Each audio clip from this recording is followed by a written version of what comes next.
ভাই আপনারা সকালে ডিউটি ধরেন কয়টা বাজে?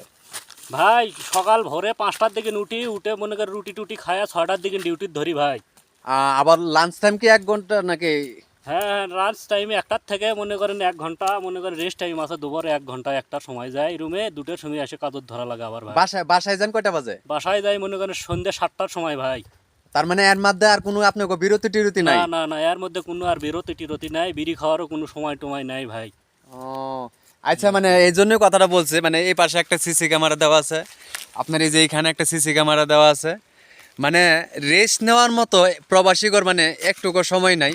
কারণ এই জন্যই বললাম কথাটা, কারণ মনে চাইলেই প্রবাসীরা বৈশা 10 মিনিট মানে রেস্ট নিতে পারে না। আর এই প্রবাস জগৎ শুধু কাজ আর কাজ। যদি কোনো ভুল ক্রমে যদি কোনো বস আপনারা দেখা বলা যায় একটু বৈশা রয়েছেন, আপনারা মনে করেন কাজে থেকে বাই করে দেব। আসলে ওরা হচ্ছে চীনা জাত, মুসলমান না। আর আমাদের দুঃখটা ওরা বুঝবে না।